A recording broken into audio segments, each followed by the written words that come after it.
All right, and welcome back to Moon's Remorse. Where we left off, the group had an exciting, fun time in the sky above the city of Neden, um, crashing one of the two sky ships from the conglomerate into the ground outside of the city, and securing the other one. During that process, Lady Ithel, the priestess of the moon, tragically sacrificed herself to save Isaac, utilizing her Misty Dagger and one of the golden eagles that was nearby. Cypress, who everyone watching, Zach is still noted as being Cypress. That is not his character information. I just did not, forgot to change the overlay. His character passed away in the explosions and fell to the ground, his body becoming a dryad oak in the ground below.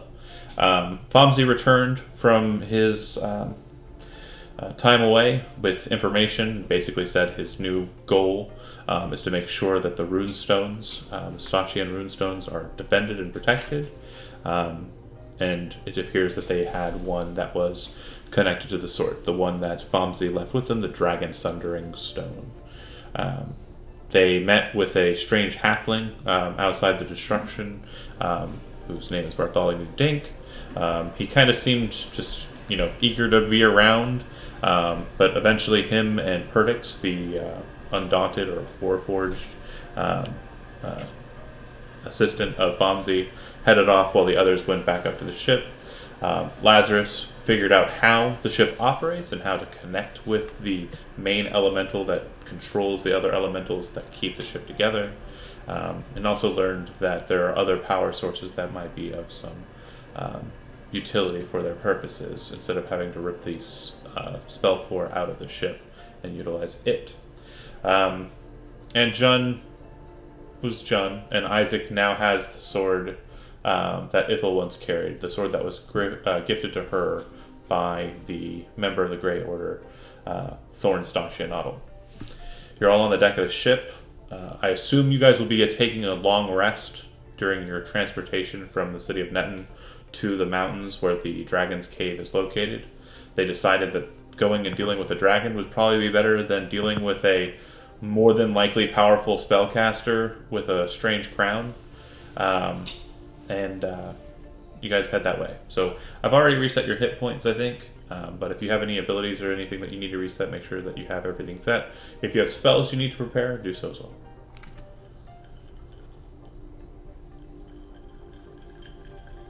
And if you have anything you want to address before I say we make it to the location, I'm going to ask Lazarus a couple of questions. But before that, if you guys have anything you want to do.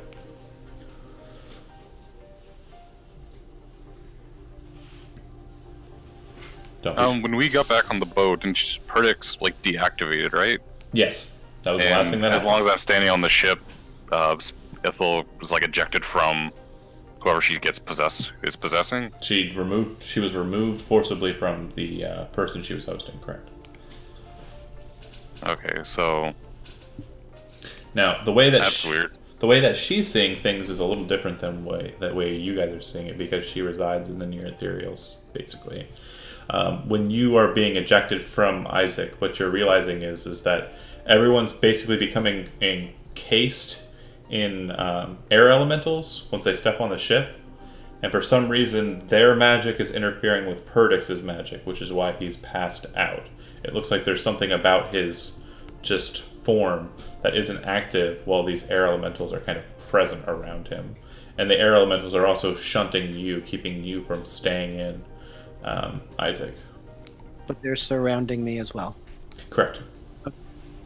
They don't appear to be hostile or anything. I guess the best way to kind of describe their movements and the way they kind of oscillate around everyone is like small little zephyrs, just kind of passing about people, occasionally gusting quickly.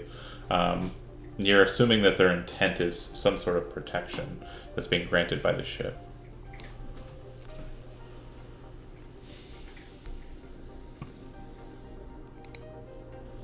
Cool. I just wanted to figure out why that happened. But yeah, that's satisfactory. Anybody have anything they want to interject before I talk to Kevin about some things? Could we try to remember what we know about the dragon? Like, what do About- we know about this dragon? It's not even there, as far as the elementals knew, as far Yeah. as they told us. It's Okay. It's just a dragon form. horde. Yeah.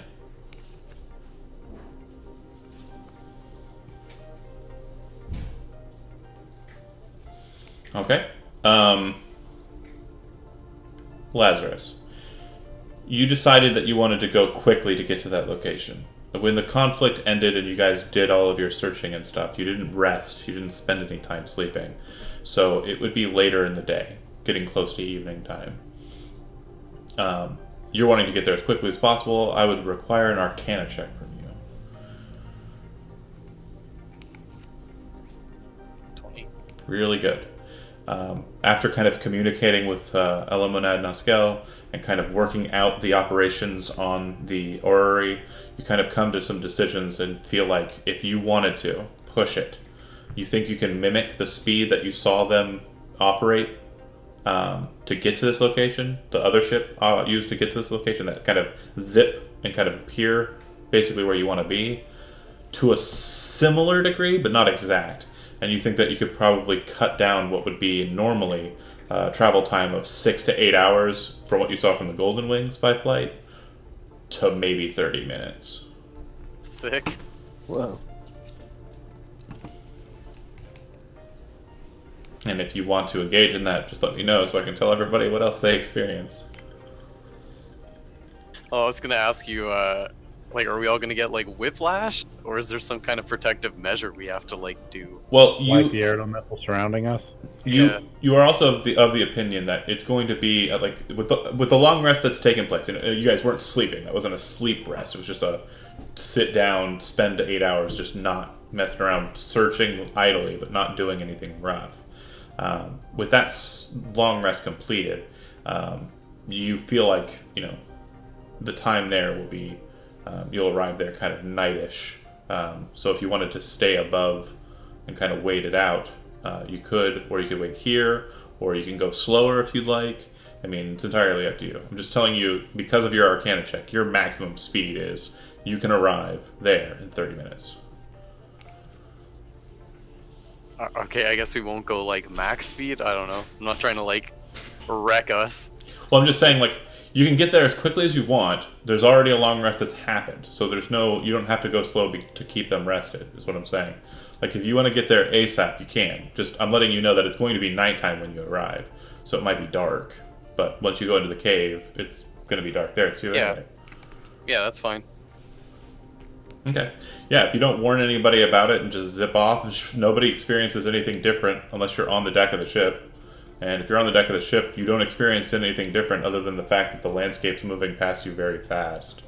Ithel, as you kind of watch the air elementals, you see that they're becoming closer to the people that they're surrounding, and basically kind of holding everybody in kind of this aerial stasis so that they don't fling off of the ship or fling around inside the ship as it's moving.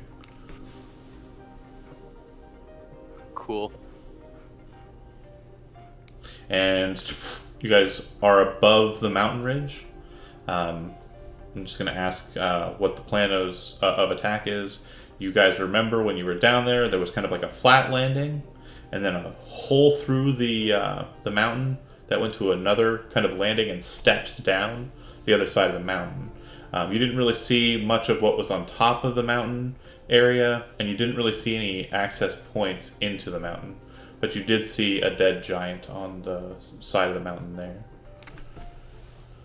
Oh, so where the Dragon's Horde is the same mountain we braked with Yep. when we were with the Eagles? Oh, the same. Interesting.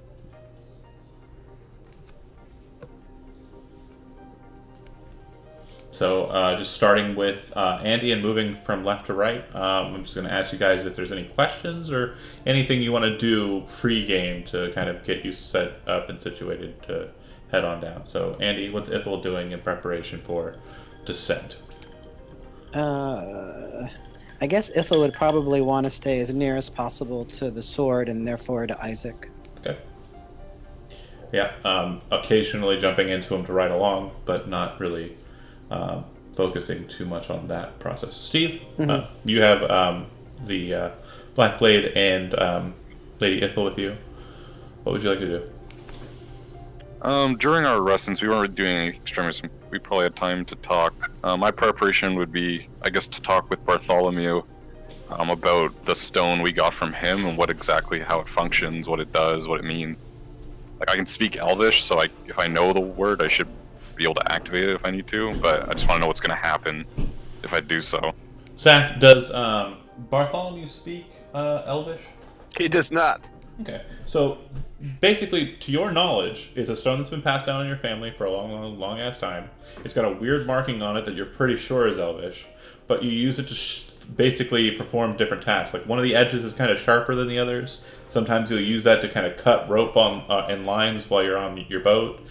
You've used it to strike against a piece of tinder you have, or flint rather, that you have, and or tinder is what I actually meant. And you use that to kind of strike and light your pipe when you smoke it. It's something you just have with you, and you know that if you ever kind of settle down and have kids, it's going to go to your kid. Because your father told you that it was from his grandfather, Gemwich, and basically he passed that to you after his grandfather passed away. So he's asking me what it does. Yes, and that's what you think it does. Wow. Yeah, it lights my pipe and, stays in my pocket usually. And I know I got a request from you, Zach, and I apologize. With the week, I wasn't able to give you that information, so I'm just going to quickly tell you, answer your question. You asked me what information you had about Gemwich. Mm-hmm. And Gemwich is basically this. Gemwich is the be-all, end-all of all halflings, but all halflings refer to Gemwich as if he's some sort of relative. So there was a halfling who had Gemwich as her uncle. There's been a halfling who's had Gemwich be his dad.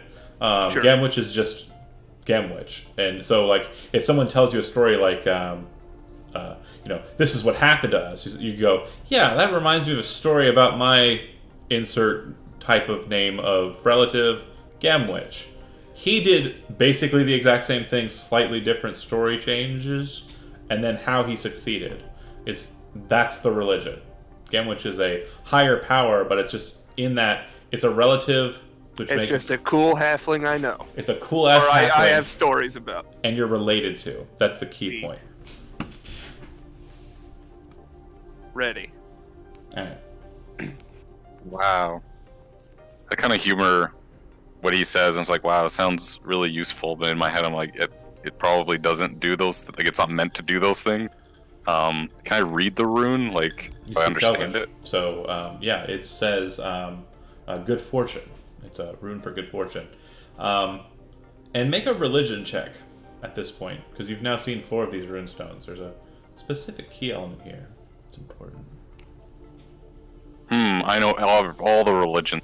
The symbol for defender or defense is very similar to the astrological zodiac sign for the keep, which is one of the zodiac signs.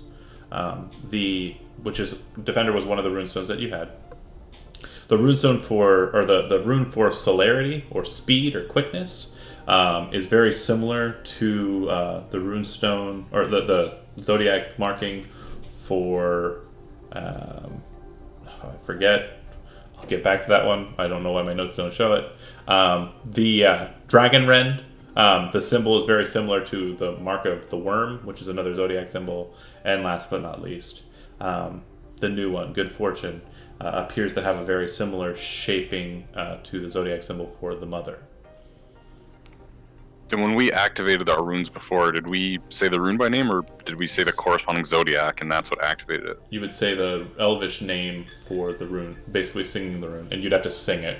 I know I wrote speak in the text there, but it's a slight songiness to it.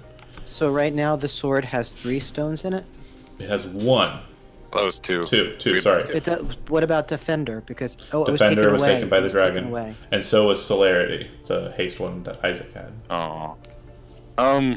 Yeah, I'd like to go on the deck of the ship because I don't know what's gonna do, and then try to activate the good fortune rune just so we know what it does before we get in the ship. Yeah, so you spend some time with it and activate it, and when you do, you get for 8 hours. You have a +1 to all saving throws, and all ability checks, I believe. Cool. I'm even more favored by the gods now. Useful. Super cool. Plus Could one. any one of us remove one of the stones from the sword? You can't because you can't physically Right. touch them. But if someone else wants to try to, with your assistance, they can. They need you to kind of sever it from the blade. At the end of the last game, you said she was the only one that could remove them for us. So right, she can't physically take the object. She has to be the one that severs the connection to the blade. So if she's like possessing someone, they could remove it. Yeah. Or if she's just, out and about, she can basically use her ghost hands to, disconnect it, and then someone can pick up the physical object to take it away. Good to know. But we also said that Stasia would be like, yeah, don't do that. Stasia would not be keen Would on only the talk to idea. people. Yeah. We can't see her. No. Okay, cool. I learned things on my 8 hours, knowledge is power. Okay. So, good deal. Jeremy, is Jun doing anything in specific in the lead up to activities? He'd probably just continue to carefully study the, nyctalopes. Okay. Yeah, again, you're pretty certain that if you had some assistance from someone who was knowledgeable about how, these objects worked. To go over looking for the designations and looking for where that stuff is marked on them. Yeah, and for you actually come to a strange kind of wait, what the fuck? Moment when you go, these nyctalopes were working fine on the deck of the ship. Why were they allowed to function, but Perdix was not? They're basically the same, right? They're constructs. So that's something that's running afoul in your head. Bartholomew, slight conversation with Isaac about the stone, but anything else that you want to do in the lead up? I'm still up on the bow of the ship, surveying the sea below. I'm going to temporarily skip Kevin because I want him to go last. Chris, what would you like I'm to going do? to be talking to Perdix and letting him know that I want him to Perdix stay. is inactive. Well, okay, I'm sorry then. Yeah. Yeah, I just want to make sure. I'll send him a note or something saying, "Hey, I need you to stay with the ship. No, I I mean, want him to come with us." right, but he's not operational. He can't read it. When Okay. Just a note on him. when he stepped onto the ship, he stopped working. Oh, bummer. All right, cool. Well, then I'll just prepare my spells and try to make sure to get with everybody, make sure we're ready to go, and just Okay. be prepared for what's going on. Yeah, and from what you've heard, it's some sort of delve into a dragon's lair. So some good archaeology points possibly here. And last but not least, Lazarus, you're in communication with Eliminad. Your ship is now directly above that point where you can kind of see the light, in the world around you, this blue magical world around you. But you also see something kind of shining silver settled on top of the mountain.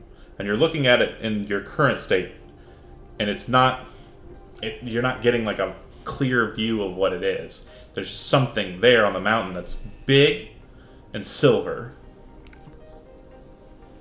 Like an item, an object? No. When I say big, I mean the size of possibly a good portion of the ship. Yeah, Like the size of a dragon. Yeah, silver dragon. Yeah. Okay. Oh, yeah, it's not there, guys.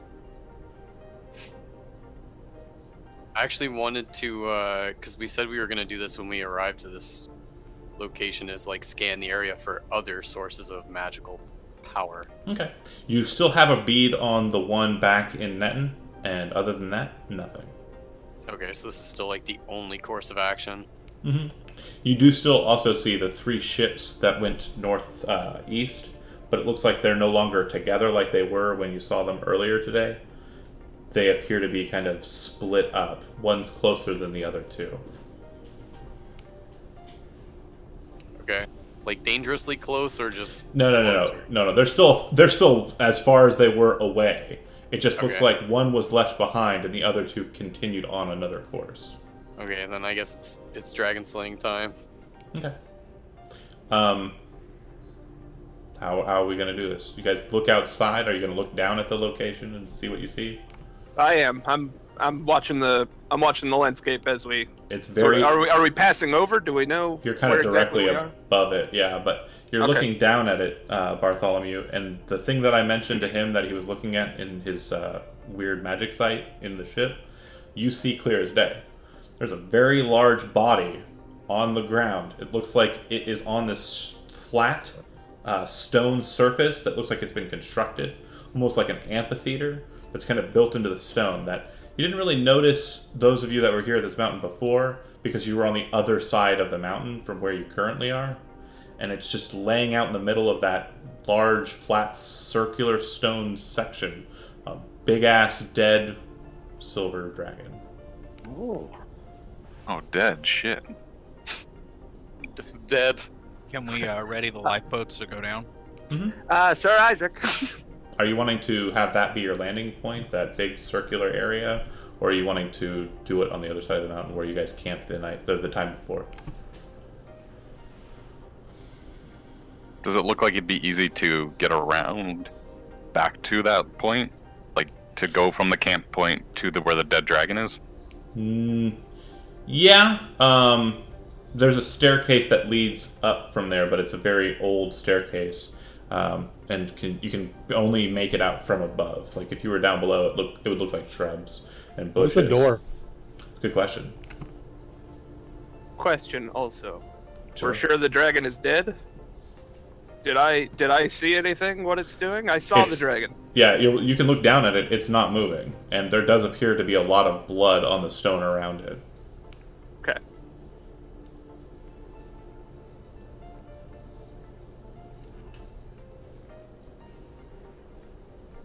Well, I personally think the safer route would be working our way up to it, not coming straight down on it. My opinion. You're watching the dragon, trying to kind of see if it moves at all, right, Zach? Yeah. Make a wisdom perception check. 16. It's really good. You actually see that it looks like there's a humanoid figure down there. It looks like it's doing something to the body. From up above, it looks like some sort of knight or soldier that's doing this. Maybe the one who slayed the dragon. I'm gonna call over Sir Isaac. He's been, practicing with that sword that stole my rock, and make sure he gets a good look at it, if he can even spot it from up here. yep. That's identifying dragons. That's the dragon. In the early evening light, Attaboy. a big silver dragon, and you do see the figure that seems to be moving about it. As you guys are watching it, it looks like it's kind of ripping a plate of its scale off of its head, and just kind of mutilating the face of the creature. This humanoid, does it look like a man or Yeah. like a human? It Yeah. looks human. From above, it looks like some sort of heavily armored soldier or knight. Okay. I was like, dreams of Nav. Always dreams. Yeah, I'm down to go down in a boat, and I agree with Fonzie. Probably better not to go directly at this dude and surprise him. If he can 1v1 a silver dragon, I don't think he's someone we really want to get in a fight with unless we have to. So maybe you could take the stairs, be good. Parlay with him if need be. You said it would take 8 hours to do the stairs, or No. Okay. It'd take a couple minutes. Okay. Yeah, I'd say we go around that way. We can make sure to. Okay. All right. As you guys are you all getting on the lifeboats and descending down? I Is there definitely only- would. Is there only one lifeboat, or are there multiple? So counting, there's a total of 6. We could have part go straight down, the other part go to the side to try to flank him. Well, is it possible to stop the lifeboat partial? So the lifeboats don't move side to side; they only go up and down. They only lower. So when you get to a point where you can drop it, you're going to be able to drop them on either the landing platform that I've mentioned, where the dragon's dead, or on the platform where you guys landed the Golden Eagles before and took camp. Let's stay together. I'll say the stairs. The only way to move and then drop the next ones is to recall the drop, the landing ships, move, drop the landing ships again, or drop Okay. other landing ships. But they can't stay on the ground without the ship being directly above them. Got They kind of anchor it to where that location is. Yeah, let's go down. I'm gonna ask Lazarus and John if they're gonna come down with us or stay with the ship since last time they stayed up. So, what I was gonna ask, can we leave the ship? Like, Yeah, Elementa and Eskel has told you that there's basically an autopilot function. It will stay where it's located, and that's all it'll do. Did you really just ask the rogue if he's not going to go to a dragon's horde? I don't know, man. I know you're interested in the Horde, but there's also a dragon and a very big knight, and I know you don't particularly like to get your hands dirty unless you have to. Who said that? People talk, man. He says as he gets onto the boat. If everybody's on the landing, the away ship, I just want to make sure I have it clear. You guys are not going onto the arena area. You're going down to where you camped before and making your way up, correct? I believe so, yes. Okay. As you're descending down, Ithel, you're not really paying attention to them. You're kind of focused on what's going on. But you see the soldier, the knight, looking over at the ship as it descends down, and he pulls his helmet off, kind of drops it to the ground. When he does so, you see that his face, his skin is kind of dark colored, and he's hairless, and he's wearing a porcelain mask over his face. His skin is dark like a drow? His skin is dark like folks from the Middlelands, the people from Vitalis. He's a human with darker skin. Okay, would I recognize the mask? No. I would point it out to Isaac or whoever's nearby. Okay. Just as he looks over, you're below the mountain line and can no longer see him from the vantage point, and the ship is landing. It moves pretty quick. Does he look like any of the dragon priests that we fought before? Any signs of it at all? You didn't see him pull the helmet off, only Ithel did. But based on what she's kind of describing, you're not sure. Porcelain masks are kind of more of a Western thing, and you're not sure why he's wearing one, or what that would mean, what that could mean. Okay.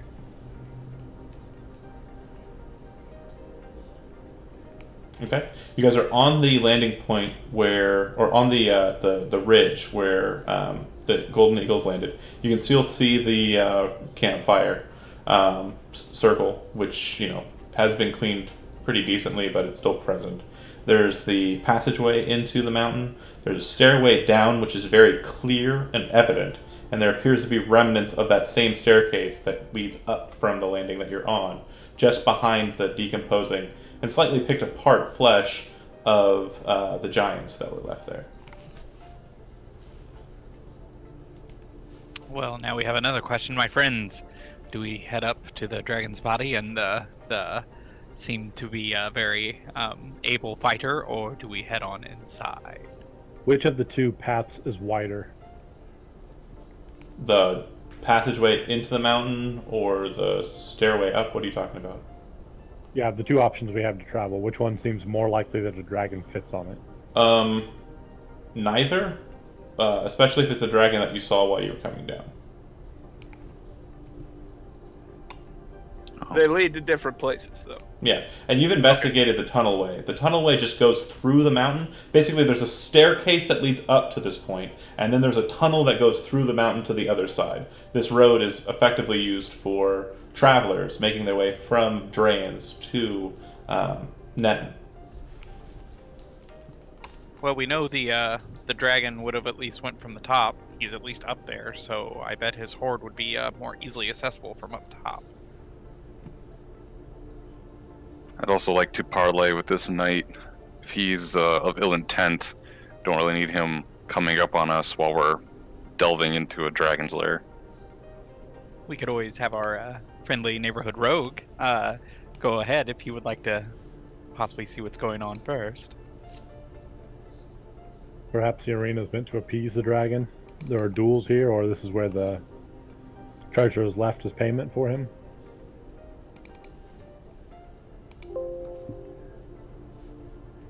Yeah, whatever you guys want to do. You going up the steps? Do you want to scout ahead, John, or do you just should we just march up there? I mean, the typical fashion is you just put your face out front and we go. I'm okay with it. I mean, if that's what's in the Alright. rules. But are we okay with Get- who took down a silver dragon? Judd, Get that mug out there. You seem light of foot. Let's take a look ahead of these steps here. You seem Bartholo- light. Light of foot? I don't know. Yeah, you seem light. Oh, that too. They just throw you across the mountain. You're not gonna throw me that far. No, probably not. Bartholomew's, excuse me, willing to scout ahead on the staircase. If anyone else wants to come along, your choice. It doesn't seem necessary. I mean, we've seen a dead dragon, we've seen the dead giants, and we've seen one man standing there, probably just scavenging all these bodies. I don't think we're gonna hit traps. This is a well-traveled road. Not the staircase. Yes, the staircase leads up to the road. It's not well traveled. It's basically, there's brambles and such. You only know that there's a staircase there because when you were descending and when you were on the ship, you could see the patterning of the steps. The step down is heavily trafficked. The step up to the arena is not. Okay. Yeah, Zach was correct. If you want to go ahead, Bartholomew, by all means. If you run into trouble, hoot twice like a brown owl, once like a barn owl, and we'll come running. Yeah, so me and a genome will head up the stairs. Cool. Yeah, I'll scout ahead. Your captain is fearless, worry not. Okay. You make it up to a point after kind of cutting your way through the brambles and getting up to the steps where you're going to kind of sneak up and try and get a vantage point for what's happening here. Make a stealth check. Got it. 21. You move up to a good position that's kind of like at a side rock outcropping before you kind of lead out onto the promenade that encircles the arena area. And there's very old steps that are kind of built up on the outside, but it looks like most of them have like kind of cracked and fallen inwards as they were kind of built in a way that was not terribly stable for long durations of time. The dragon appears to be quite massive, huge-sized probably. I'm not sure what that means, but it's really big is what I'm trying to point out.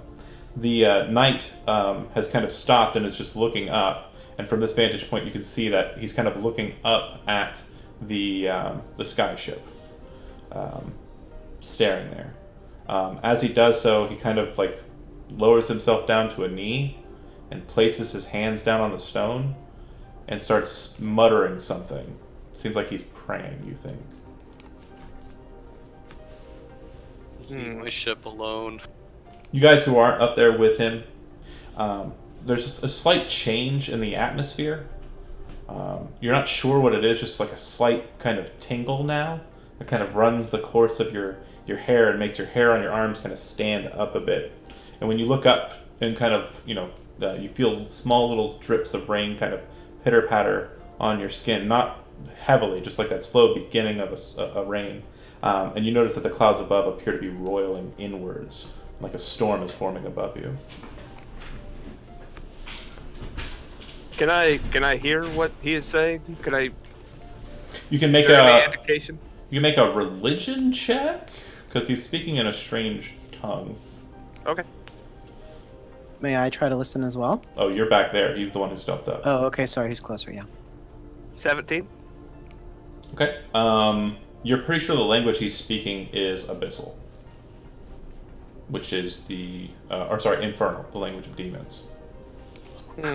Ooh, that's not good. I'm going to hoot for bad. Okay. Okay. As you're about to hoot, you kind of stop yourself because you see another figure come out from behind the dragon. It appears to be a slightly older man, middle-aged. He's holding a rod in his hand that appears to have these rubbery tentacles kind of hanging from the end of it.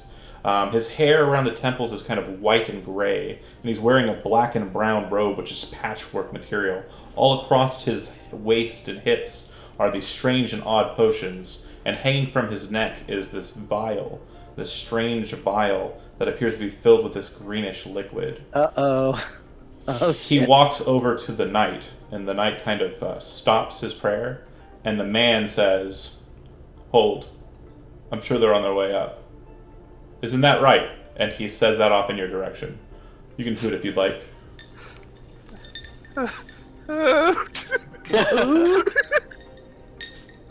Hopefully that carries more down the steps than up to them. It's the owl signal. Hurry! Quickly, to arms. Do you guys head up after the halfling? The captain Yeah. says hoot. Yeah, if I hear him hooting, yeah, I'm full bore up the Captain, mountain. my captain. Okay. You guys rush up there. They seem to just be waiting, Zach, not really doing anything. The storm and precipitation kind of stops, but there's still kind of just this weird strangeness in the sky above. Once all of you get back up to the top, you see the knight kind of pull the porcelain mask off his face and kind of hold it off to the side, and it lingers in the air when he lets it go. It just floats there next to him. You recognize this knight. The soldier in front of you is none other than Stennin. Standing next to him is a strange-looking mage with his rod with tentacles at its end and strange potions kind of lining his belt.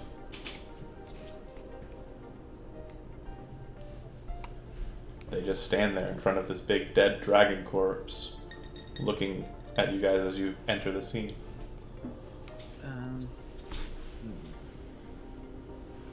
I know Stennin. Who was he?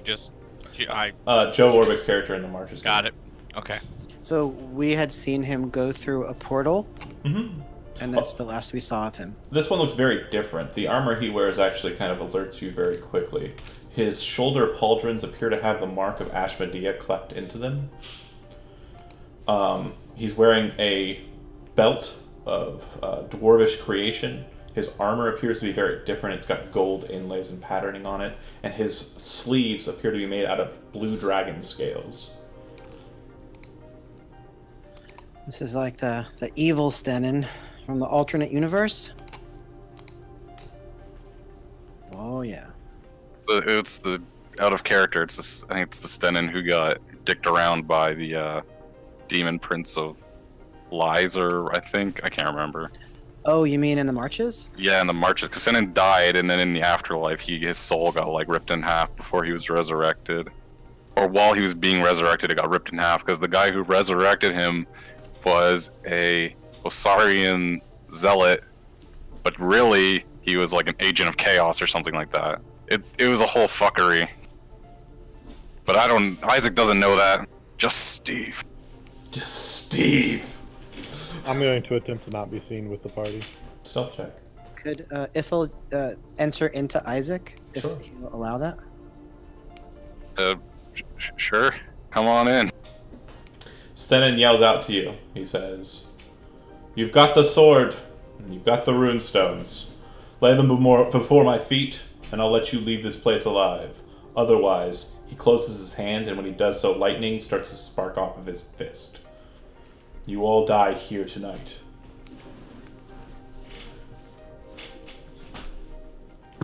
The whole party's with me, as far as I. Uh-huh. What'd you get on your stealth check, John? 15. You're pretty confident the type of rogue that you are, that as you're kind of getting in position, that mage just kind of keeps his eyes on you the whole time. No, I know I did bad.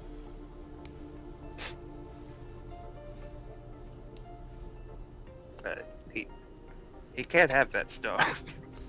I'm gonna make that perfectly clear. Bartholomew's like, "Why is the stone suddenly important? It's just an arrow." Damn, I didn't even notice the artwork till I think, oh, that looks awesome. Yeah, That looks metal as fuck. that was real timely too. Pretty awesome. What are you wanting this for? Why do you want the stones? I didn't offer it up as a conversation starter.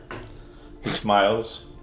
The mage says to the man, quietly from behind. Do you want me to start it now? Or do you want to give them a little bit more time to mill it over? Senna looks over his shoulder. Just a few moments, Eslo.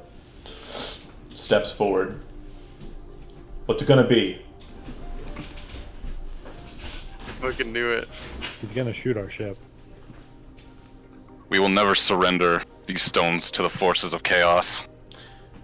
Do us all a favor. Cast yourself from this mountain. Pulls his fist back. Roll How initiative. far away am I? Roll initiative. Okay.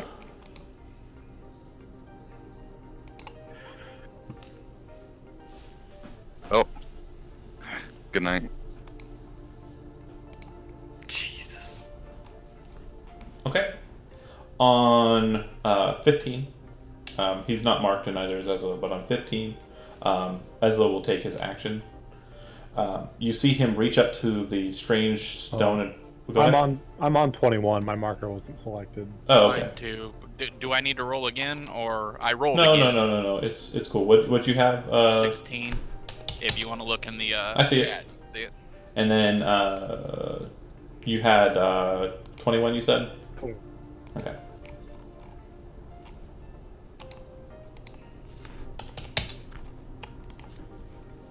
Okay. So apologies. On 21, first initiative. Go ahead.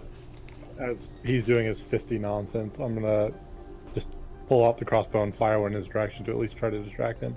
Okay. I'd say you guys are probably about 80 or so feet away from them. They're not too far away. He knows you're present.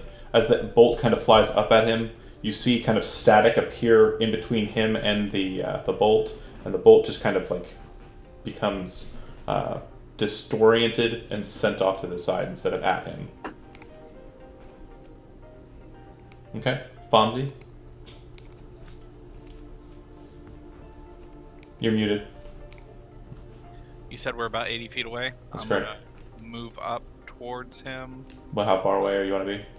I'm gonna move up 25 feet. Okay, so you That's are... my movement speed. 65 away. Okay. 55, forgive me, 55. And then let's go ahead and we'll magic missile him to. As you start to move your hands to cast a spell, you look at Eslo, kind of raise his hand and say some words, and then throw his hands out like that. Your spell dissipates in your own hands. Okay, so do I need to use that spell slot then? Yes, you do. He Right. countered Okay, it. cool. On 15, Eslo then kind of looks to his amulet and kind of looks to you and says, No. That's not how we play this game. And he holds it close, and you see it start to boil in his hands.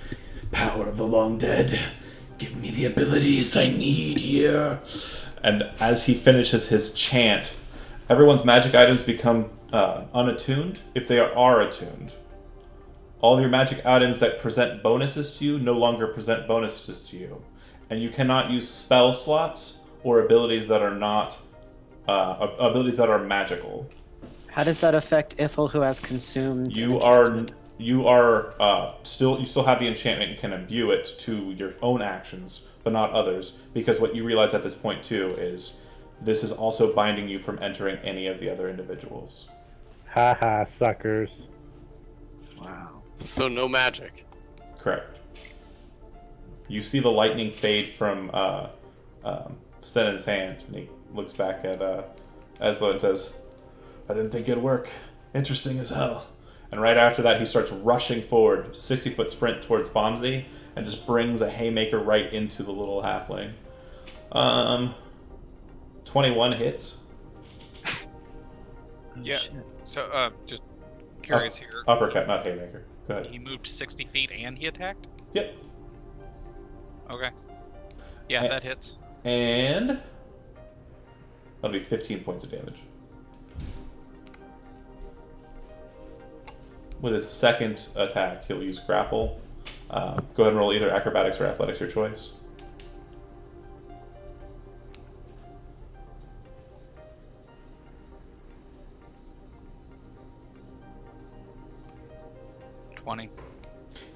His uppercut is so ferocious, it kind of snaps Fonzie up a bit higher than he was expecting. So when he swoops his other hand to like grab Fonzie by the neck, he's slightly off, and it mostly just kind of patters you back into your own position. He doesn't get a hold of you. All right, Bartholomew. How far away is the wizard? 80 feet still? Yeah, he's about 80 feet from you guys. Yeah. If I can, I'm gonna try to give Stenin a wide berth and run past him 40 feet. All right, heading over towards Eslo. Towards Eslo. Mm-hmm. And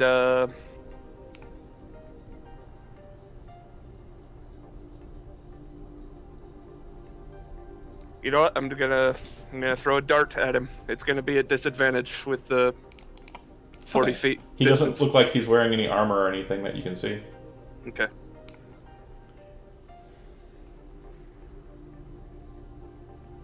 .22 to hit. That hits. Damage. 6. He raises his hand up, like from his weird ritual, and kind of pulls it up, and you watch the dagger just impale his hand.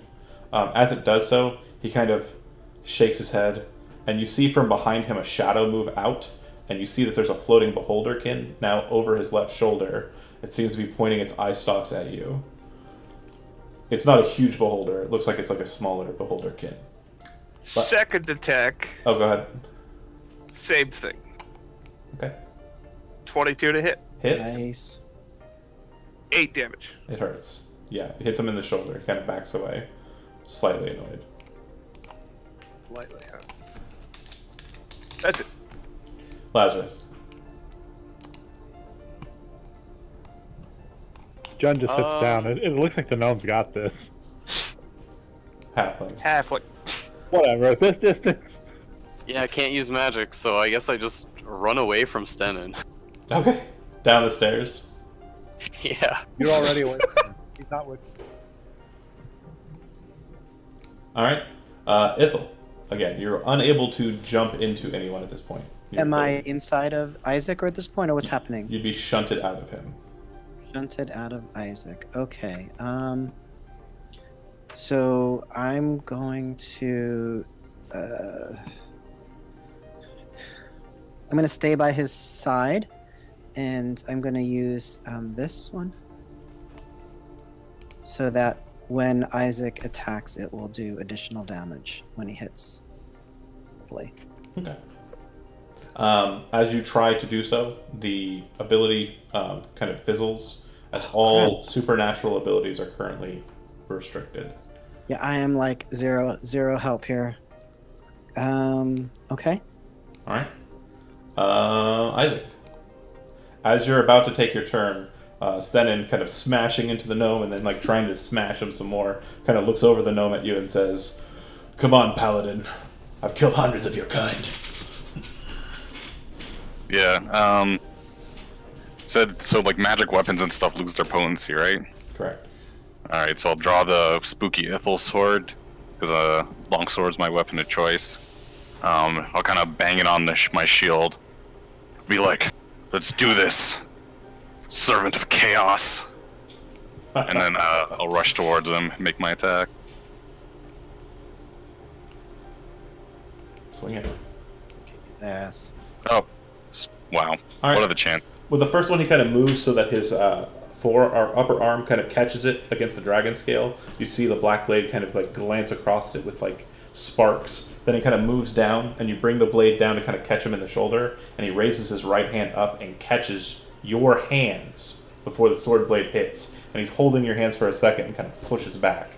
When he does so, you feel supernatural strength, demonic strength, pulsing through him as he pushes you back a bit. John. I'm going to tap Fonzie on the shoulder as I start to sprint away, telling him, learn how to use this, and then drop my crossbow and say, my enemy is my friend. As I'm sprinting into combat, bonus action dash to get if I have to. And as loud as I possibly can, I'm going to scream with a terrible roll. Nyctalope 137, destroy these people. Okay. And as soon as I'm adjacent, I will attack the same dude that Isaac's on. Okay. Make your attack.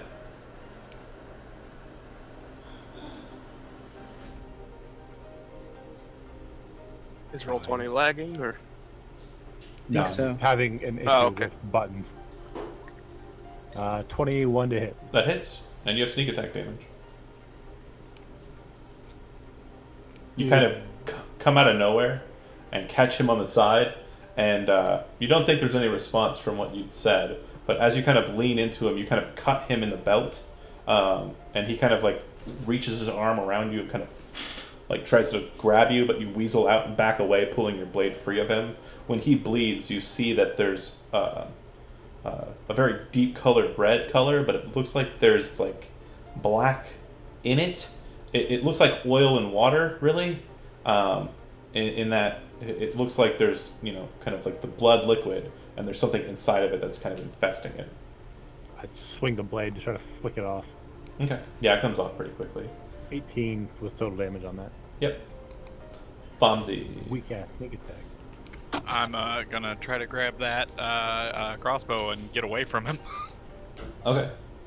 You, if you're moving towards where he dropped the crossbow, you can just disengage as your action, move 25 feet towards the crossbow. Yeah, You'll need that's- one more turn of movement to get to the crossbow, because Jun snuck up and then darted from the side. He was Totally fine. I just want to get away from the beater first. Cool. Makes sense. On 15, he resumes beating. He looks to Jun and he looks to the paladin and he says, "Watch your friends die.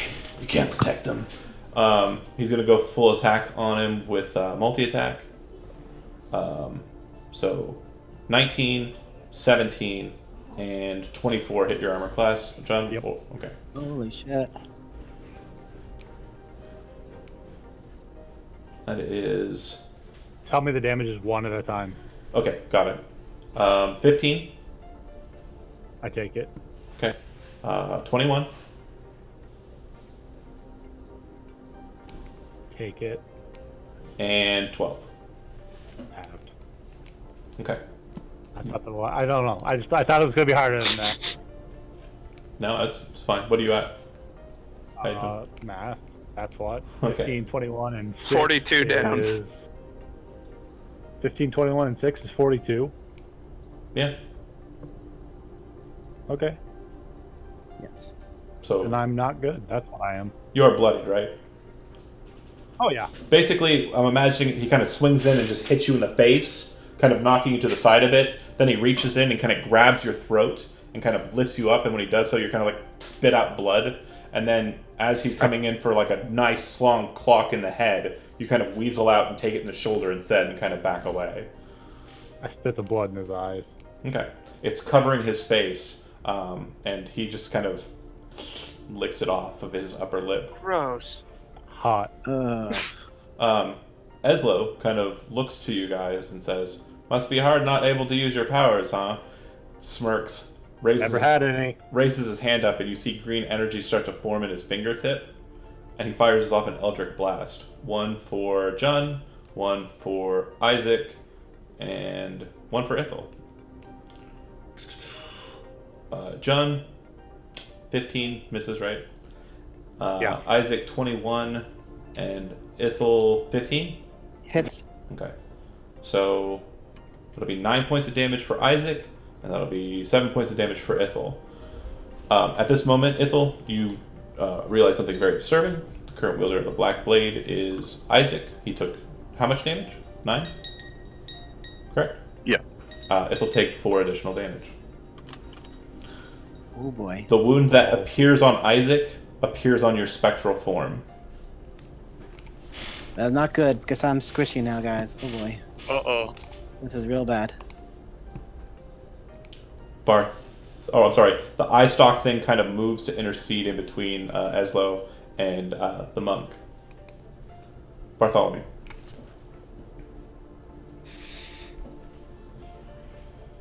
Yeah, I'm Alright. gonna charge the ice dog thing. Okay. 40 feet gets me there, right? Oh yeah, for sure. Okay. Yeah, I'm just gonna try to take him out and keep moving on the wizard. Short sword, first attack, Hit. 18 to hit, Pretty solid damage. Okay, second attack. 11 damage. I'm actually going to bonus attack unarmed strike, which I didn't It's a D4 plus Dex. I'm sorry. Yeah, it'll be the same attack roll, I think, as the short sword. Oh, cool. I think. Yeah, that'll hit. Yeah. So it'll do just a D4 plus your damage. Don't worry about it though. Forgive me. You stab it Okay. with the short sword and kind of cut to the side. Then you kind of reach up and like hop up to kind of uppercut or like side punch the thing. When you do, it kind of deflates against your fist and kind of just hits the ground like a small bag of eyes and teeth. Gross. And second attack if I'm close enough Yeah. or no? Once it's gone, you see Eslo kind of like, ah. It's like a kid with a lost balloon. Eslo's getting the second attack, short sword. Short. 19 to hit. Acceptable. Damage. 11. Ooh. Alright, he's hating it, but he's not bloody. Okay, Lazarus. And you see Eslo kind of say something in a strange language, which Isaac recognizes the language of the demons, Infernal. And you see Stenin kind of look over at the monk and go, I don't know. You chose wrong! Lazarus. Am I far enough away that I can use magic yet? Or No, is that, like... it doesn't seem like there's a distance that you're going to get to based on your current darting and running. Keep running! I guess, yeah, I keep running unless it looks like they're turning the tide. Do you want to try and figure it out? Sure. Roll an Arcana check. It fizzles. You don't think it's an anti-magic zone. You don't think you're running from an anti-magic zone. You think that that mage did something and you don't know what it is, but you want to figure out how it's done, that basically is cutting you off from your spell slots. You can feel them inside of you. You can feel the energy stored in your body, but you are unable to access them, and you don't know why that's the case. Whatever he did, he severed the connection between you and your abilities. Sucks to suck. Ithel. Ithel takes a dodge action. Okay. Isaac. Damn, just watch John get his ass beat. Try to get this guy's attention. Lay down some more hits, hopefully. Block. Damn, rolling like shit. Yeah, he blocks both of those. He's in plate armor. But yeah, I just kind of grunt frustration. Kind of look towards John. Just get out of here. Take out the wizard. Okay. Focus fire. John. Bonus action, disengage, quaff potion. Back toward where our party started. Okay. Bonus action, disengage, action, quaff potion, and move back towards the party started. Got it. Fonzie? What is potion of healing? D8. 2d4 plus 2. I'm gonna go ahead and try to continue to get away and get that crossbow. Okay. You get to the crossbow and can pick it up, and it's not loaded because he fired the crossbow, and you don't have bolts. You cut out real hard, John. You get to the crossbow, it's not loaded, and there are no bolts with it because they're on John's person. Got it. Okay, cool. Then can I go ahead and kind of follow suit and take the rest of my action, try to figure out what's going on with the magic stuff? Make an Arcana check. So you've heard very old stories about like dead zones and places where magic is not present. And basically what you recall in the study of those things is that these places where magic can be stopped or magic doesn't exist are places where very powerful powers or like beings in the hierarchy or in the Shedum, either the angels or demon side of the holy wars, it died there. So there's basically something about what he did that allowed him to mess with magic. You don't feel magic right now. Something about it, you're not connecting with. You feel your spell slots inside of your body. I mean, you know all of the things to prepare them, but there's a disconnect between you activating the spell with those triggers, with the components, and the energy that you prepare in your body in the morning. All right, on 15, Senin looks to you and says, "You really think I'm going to fall for your distraction?" Snaps his finger, teleports right next to Bartholomew, Shit. and he'll go full attack. 23, 19, and crit. Cool. Okay. All hit.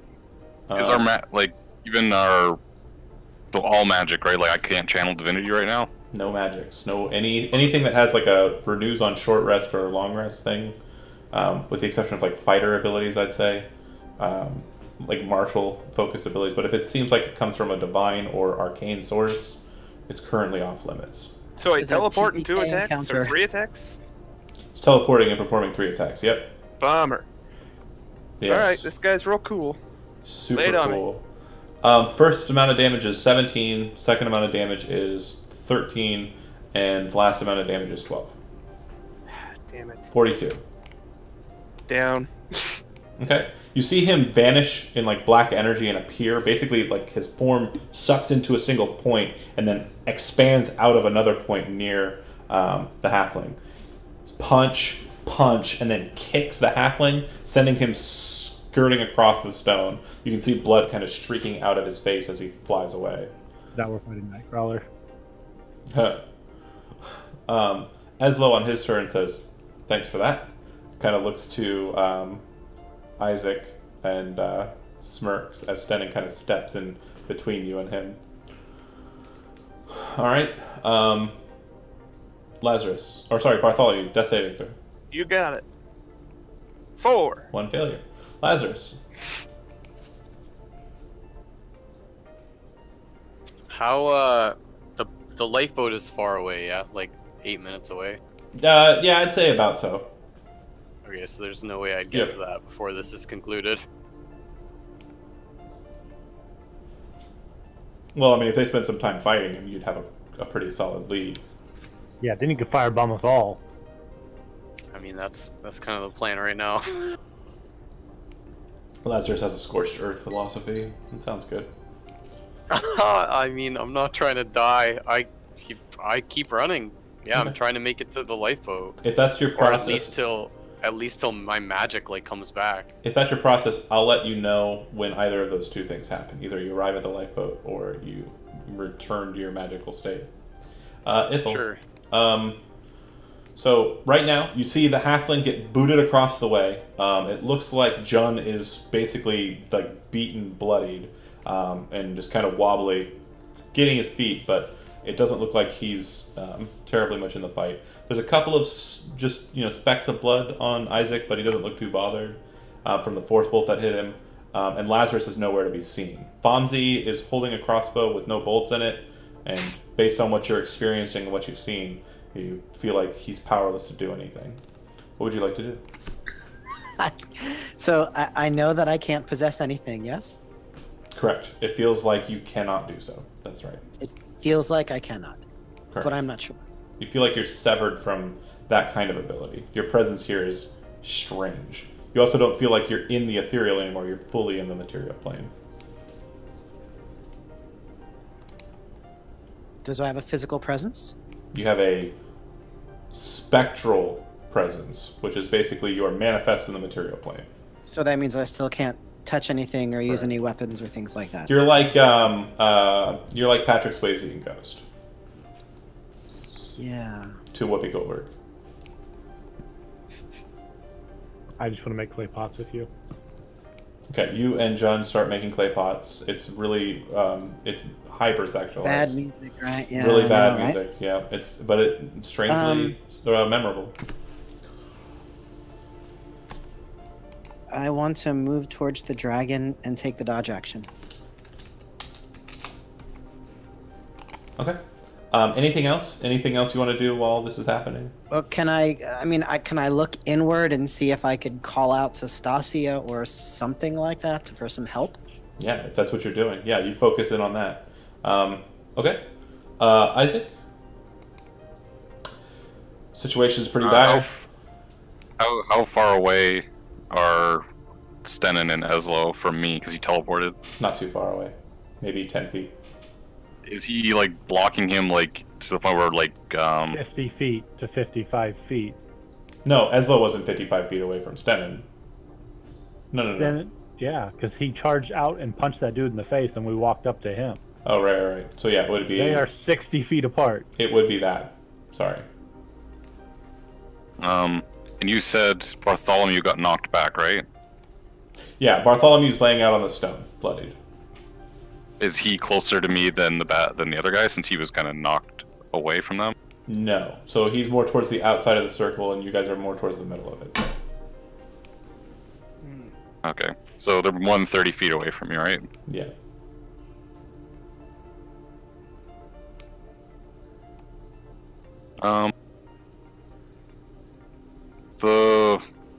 When the wizard did his magic, he channeled on the thing around his neck, right? Yes. Okay. Is Stennin completely like encompassing him? You could probably get adjacent. Like 100% blocking him, or could I get You a could shot get- on him? You can get Like, adjacent to Stennin and attack Aslo. It doesn't look like that's going to be a problem. Okay, then yeah, let's. If I can get close enough to do that, let's do that. And I want to try to go for the warlock and Okay. stop his foul magic, I said he was a warlock. or this foul wizard. So evil is he. You know too much. Okay. All right, so wow, no, my rolls are shite today. What'd you get? I got a 15 and a 16. Neither of those will hit. His AC appears to be slightly higher than those. Okay. Damn, someone's been hitting the gym. From what you're seeing, it does appear that. Let me double check and make sure. Yep, it does appear that he has some sort of kind of aura about him, and his cloak seems to be kind of magical as well. It seems like his items and personage were not affected by the thing he did. He's been casting spells, and his items appear to be working. All right, well, I'm just gonna stand this ground and just hope. Let's if we go down with honor. All right. John, probably better part of Valor time, but your call. Better part of what? The better part of Valor is running away. Oh, well, I'm just gonna walk over to Bomsey, drop the bolts, and quaff another potion. Okay. Yeah, it seems to take effect. Go ahead and roll your hit points. And make just a perception check. 11. Yeah. Don't even put 2 and 2 together. Fonzie. I'm gonna grab. Actually, before he got there, I would have been pulling out my sling, and Okay. I'm gonna try to use it first. Go for it. I'm gonna go for the whoever they're all jumping on. The wizard. Yeah, go ahead. Bomsey, you got any heals left? I don't have any heals, period, sir. Bruh. 20, That'll hit. And then D4 plus 1. Okay. So, yeah, it just kind of clocks him in the side of the cheek. He looks annoyed at it and goes, ah. And then kind of looks to Isaac. All right, okay. On Stennin's turn, he turns his attention to Isaac. Kind of looks at you again and says, not yet. Far too ahead of your time. And he seems to be holding his action. Once he's done with that, Isaac, go ahead and make a wisdom saving throw. 21. Really good. You resist whatever magic this wizard is trying to cast upon you. And Doesn't even know his own combo. Stennin will move away from you. If you want to take an opportunity attack, you can. Of course.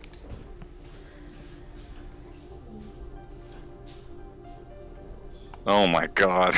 It just One day. glances across the back of his armor, and he just starts running full tilt towards John without paying attention to it. When he gets to about 5 feet away, he jumps into the air, bringing his foot forward at John. And 19 hits John. That'll be... Hi, Jeremy. Stennin ran away from Isaac, sprinted towards you, and just jump kicked you. He'll be doing 13 points of damage with his jump kick. Are you still standing? Why did he jump kick me? And how far did he run? he ran the distance between where he was standing and you, which was about 60 feet, 55 feet. 80 feet. No. Because you're at the point where you started, and you darted to him with a bonus action to get to him. Nope. No, stop. No, you stop, because I started my last turn by walking over to Fonzie, who had already disengaged from him. And to went take shots to at where top you started, which was 50 feet away from him. Because you bonus action... Stop. Listen to me. Hear me out, okay? You moved up in stealth and failed your stealth check. You were 50 feet away. When you ran out to fight Stenin, you were 50 feet away from him and 50 feet away from Eslo, both at different corner edges, okay? Because he darted across the plane to fight Fonzie. You came out, attacked Stenin there. Stenin moved back to Eslo. You moved back to where you were, where the bolt and crossbow was, which is still 50 feet away from Eslo. It's a triangle.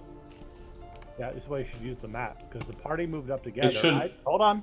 I said I don't want to be seen with the party. I never said I actually left them. Our first player runs out 25 feet. He moves 60 That's feet. fine. That's fine. Okay, so he teleports 30 feet, and then he moves 60 feet, and clocks you, like I said, for however much damage I dealt. 15. Do you have it or not? I do. Okay, he hits you again. For 17 points of damage. Are you still standing? No, I'm down. Okay, he attacks Fomsy. Fomsy, I hit your AC. Gladly, you're taking 14 points of damage.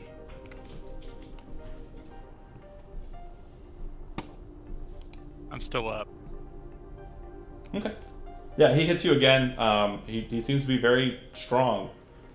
Very unnaturally strong. Eslo's now out in the open by himself with Isaac. Bartholomew, make a death saving throw. 19. Okay, success.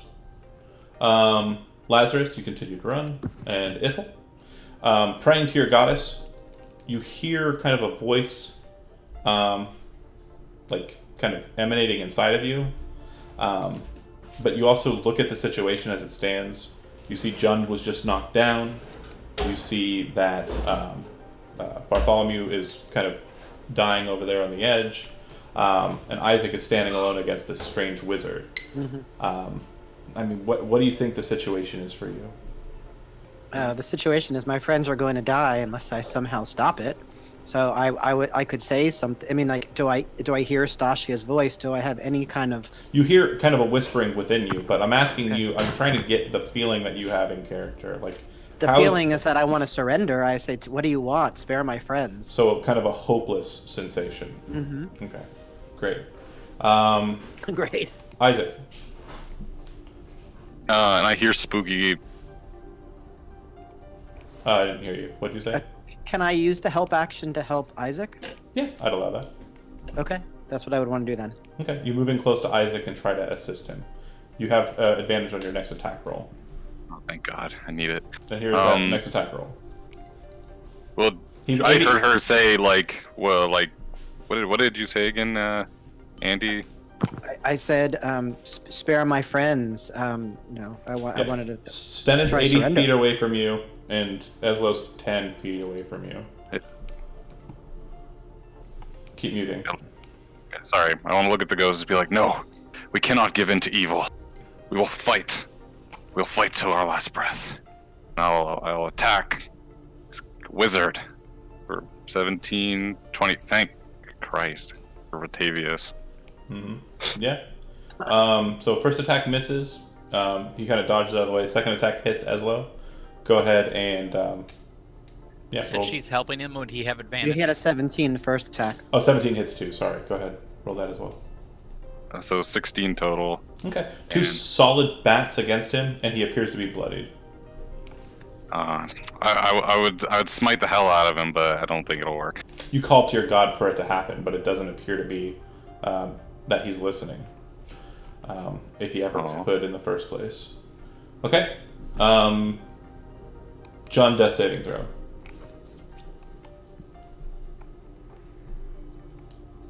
Success. Fonzie, adjacent to Stenin again. Not exactly the best place for you. What would you like to do? I can't shoot point blank, can I? You can, but it's a I disadvantage. can't load it. Yeah, I can't load it though. You can load it. Yeah, loading is a part of the attack action. It's fine. All right, I'm gonna just go for it and try to jump back and shoot. Okay. Yeah, Bummer. that'll miss. It kind of just glances off of his armor. And then you said you were moving away from him? I'm just trying to jump back, trying to get a. I'm Okay. You're staying... I'm pretty sure I'm hit. Okay. He's going to go ahead and attack you, yeah. And then he'll take his turn to attack you as well. So he's actually going to attempt to grapple you first. Go ahead and roll an acrobatics or an athletics check.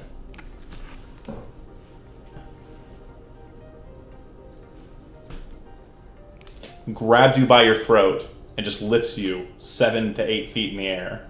Your feet are that far away from the ground. And he yells out to you, "Paladin! Last chance, drop the sword or he dies." Can I just like not make an attack, but like point my sword at the bloodied wizard and just be like, "That'll make 2 of them." Okay. He'll use his second and third attack to make attacks against Fonzie. Damn, call him a Damn it. Hit. He sure did. What he does is he throws Fonzie up in the air, throws his foot up into Fonzie, and you see his body just crumple around his foot. Then he snaps his foot down at the stone and just steps on Fonzie on the ground. You see his form go as blood just kind of spurts out from him. God, curb stomped. You are at 0 hit points. I don't, I'd like to know what you rolled. I would like to check Sure. his armor class. 23 for the first Okay, attack. you hit that one. It does 13 points of I'm damage. just messing with you, man. I'm down. Okay. So down. And then he starts to walk 30 feet towards you, Isaac.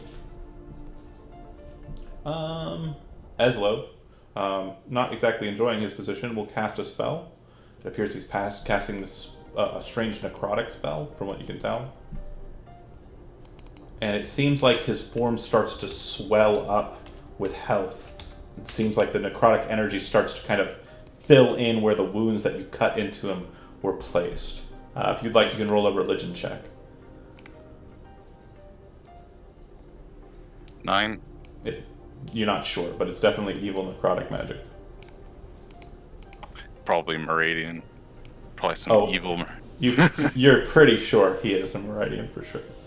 Alright, Bartholomew does saving throw. You got it. You got this? 18. Lazarus does saving throw. Lazarus, June. No, Lazarus. Sorry. No, not Lazarus. Lazarus I was not gonna that saving. say. Lazarus ran away like an hour. Lazarus, Drop this. keep You running. trip down the stairs. Sorry, okay. Aneurysm, dude. I imagine this going differently than it is. The part being that Lazarus actually ran away. Ithel, what would you like to do? You're focused in on this feeling. You can hear whispers, and your feeling of hopelessness is starting to grow, I assume. Yep. Yeah. Can that's I- expected. So the whispers say what? You don't know. You aren't sure. You just feel like someone's kind of like trying to speak to you through something, but you're not sure what they're saying. Can I enter into the sword? No.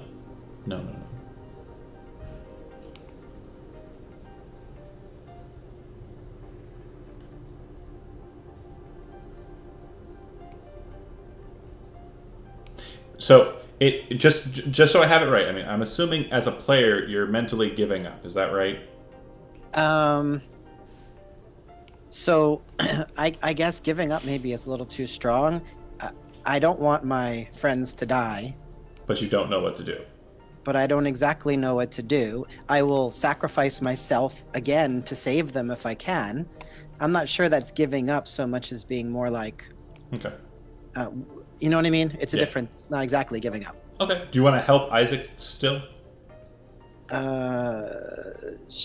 Sure. Okay. But I would also say, just don't die. Just give him the sword. Okay. Isaac, you see him lift his boot over Fomsey, and it looks like he's about to drop it on his next turn and kill outright. Just kill Fomsey. Ezlo looks like he's healed of the damage that you dealt. It doesn't look like your threat is really a burgeoning one any longer.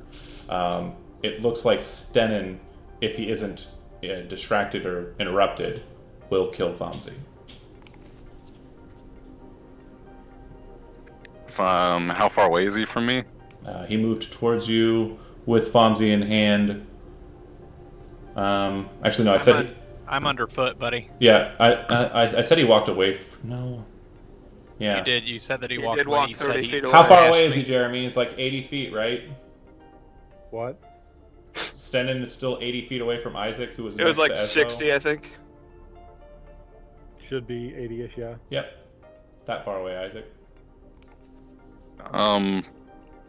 I'm just kind of gritting my teeth and kind of looking around.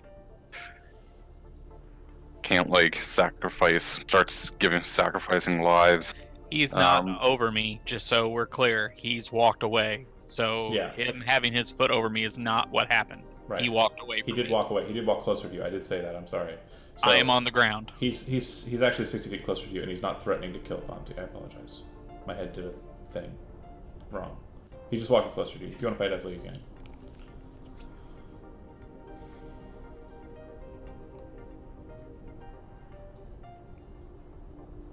Sorry.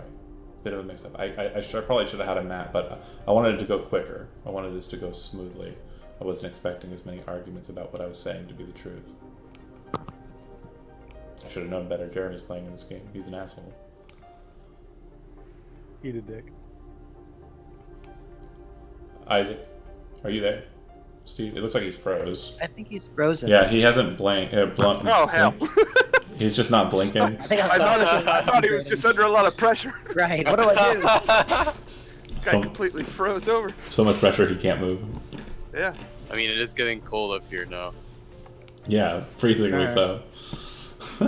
Is he in? He's in Discord though, He's right? still in Discord, but he might be just like Oh, that. he There is- dropped. He dropped.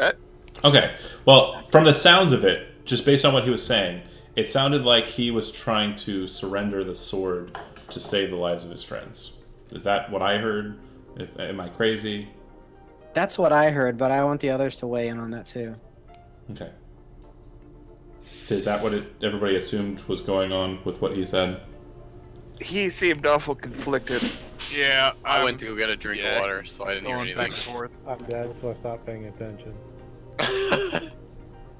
And he sounds bitter. Steve, you there? Wait, are you like dead? No, I'm just lying unconscious, so I'm not paying Okay. attention unless you guys do it. I'd rather Steve answer, because he seemed real on the fence about it. Yeah. Like, yeah, I want Bartholomew to live, but I'd rather it not be a vote rather than his choice. Okay, I'm putting myself in there just so it looks right. Want me to like text them? Yeah. Want me to ask what his choice was? Yeah.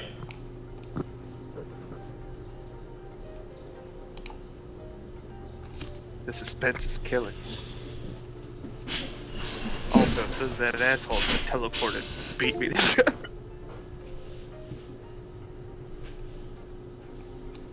Right.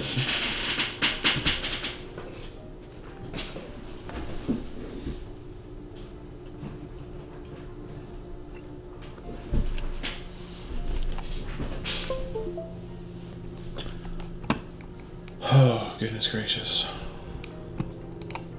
I had that No, as wait. the guy in the ropes. He says what? So He's you said typing. this, Oh shit. so you said this was supposed to be a smooth fight? Yeah, I was hoping it'd go just pretty quick and you guys would just... He's telling Whatever me I said you'd be okay with. I wasn't expecting argumentation. Well, I Said, don't think it's that as much. I think it was just, this is a tough fight, man. Oh, for sure. I think he was He has expecting to just to kill us Said quick. his shit. Coming back. It's a good angle. That's mine, actually. Yeah, I just flipped it over.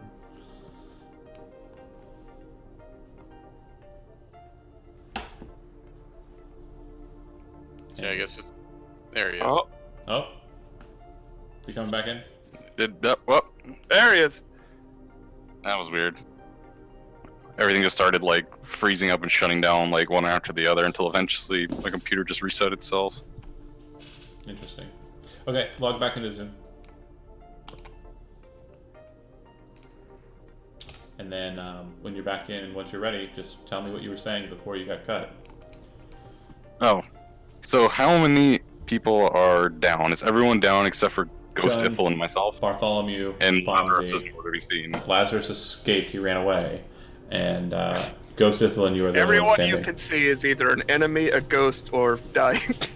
Alright, I take the sword and I throw it at a halfway point between me and Sten. Just as you're about to, you feel it pulse in your hand. And Ithel, you feel your body start to discorporate and become broken apart. You see moonlight start to stream out of the spots where your ghost flesh was, and you start to see female flesh appear where you were. Then everything goes black for you, Ithel. And currently you feel like you're completely out of it. Isaac, on the other hand, you watch as Ithel's form is changed. She's now the same woman, except her hair is bright golden, and the moonlight seems to just be kind of glowing from her. Her eyes are bright green, and she's just covered with energy. She just seems to be emanating it. So that's Stasia, right? Yeah, maybe. The second she appears, everyone who's currently in the dying state, you are stabilized. As if Spare the Dying was cast upon you. So just at 0 hit points. Stable. Correct. Stable. Okay. Not dying any longer. You are also conscious. So you are aware as this happens. The sword in your hand, Isaac, it actually starts to glow, and the rune stones, where they should go, start to pulse with light like they did when Ithel first manifested in the blade. And moonlight starts to glow off of the sword. The woman who appears kind of looks over to Eslo, and you see this kind of glowing moon shape on her forehead start to pulse with sun-like energy. And she looks to Eslo, and as she does so, you see the thing around his neck just vanish. And she kind of looks at him annoyed. And he says, You can't do that. You can't rewrite this. The act's already almost over. And he looks just completely scared as she appears. Stenin, on the other hand, turns and kind of cracks his knuckles and says, Stasia, back in the material plane, breaking the covenant so soon. And she kind of just doesn't really respond to him. But you feel empowered. You feel energy kind of just pulsing through you, Isaac. It's your initiative. What would you like to do? She's helped too. He's helped as well. I stab this wizard. I stab him real good. Okay. Do not make an attack roll. It's an automatic success, an automatic critical hit. So just click the attack and then just roll damage, and we'll add the maximum. Okay. And so... Wait, 'cause she took the thing.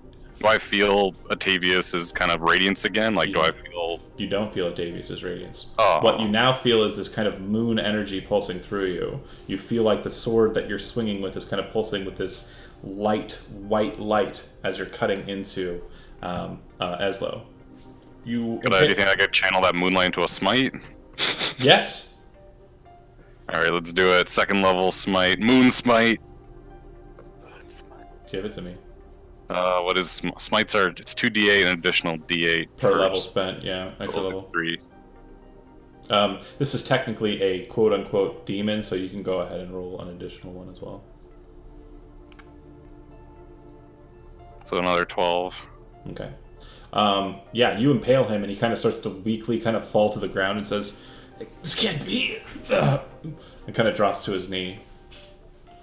You can sense the overconfidence in him just shattering. Alright, Stenin does not look like he's scared.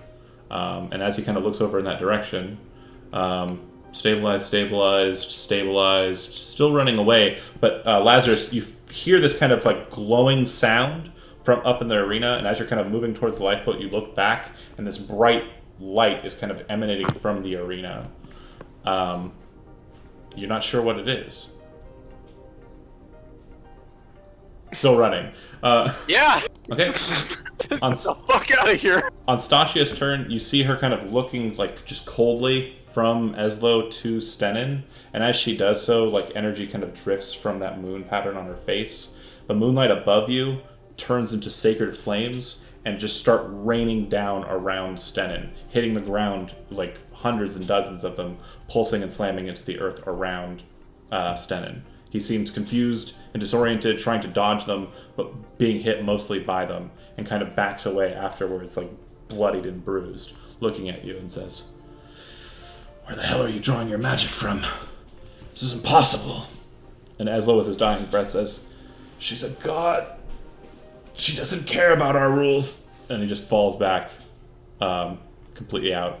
Senan looks to you, Isaac, and says, "Nothing." Just looks completely confused. What would you like to do with your action? Yeah. I'm gonna charge as I'm charging. Just be like, where evil treads, good will always find a way. As you kind of move towards him, you watch in horror as at your feet lightning kind of sparks up, like he was actually doing something and not just holding back during his turn a while ago. And lightning kind of just starts bursting out from you and thunder pulses underneath you. But the second that happens, you feel moonlight kind of emanate out from Stasia and stop everything. And then everything rescinds backwards. And you're back at the starting point where you were, watching Stenan as if you just started your turn. So you see everything, and she says, "I give you foresight. Don't fall into his trap." Ooh, rewind.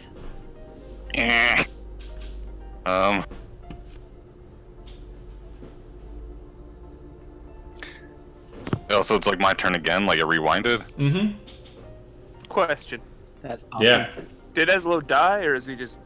Oh, he's dying. Hey, Yeah, he's on the ground. okay. He's in the dying state. Here come. Got it. Alright, then I'll just kind of bang my shield, and taunt him, just be like, "Is it my turn yet, Chaos Spawn? Come." And I'll take the dodge action, bracing for, hopefully, his charge. Okay. It cycles back to him, and you see him kind of like looking like he's ready to rush forward, and then he kind of stops, and the mask that's been floating kind of in the center of the arena where he started kind of moves over to him, and its face changes to a more demonic one, and then changes to a more subtle one, and you can almost sense that it's talking to him based on the way he's looking at it, and he kind of shakes his head and he says, "I never run away. Fine!" And he just starts running off towards the edge of the arena and jumps off of the cliff of the mountain. The mask following in tow. The second that all finishes out, Stasia kind of looks to you, like kind of just dispassionately, and then reverts back into a ghost Ithil. Do I realize what happened? For you, you entered a state of non-existence and reappeared shortly thereafter. Okay, What you so s- like, what you- wow, you guys did great. What you experienced before is everyone's dying and blood is everywhere. What you experience after is everyone appears to be stable, and the bad ones are gone. One of them's dying. Stasia must have heard my prayers. Indeed. Is magic back online?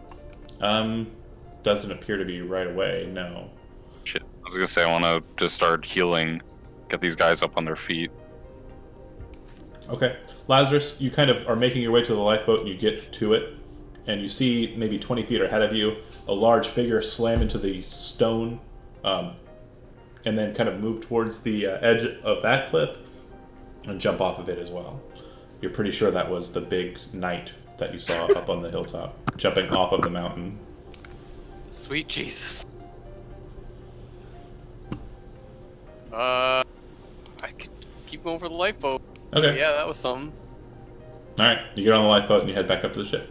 Cool. And we're out of initiative, and shortly thereafter, your abilities appear to return to you. Jeez. Alright, so I run from man to man to man. I lay on hands, each of them, Okay. get them on their feet. Okay. All right. Everyone? Not.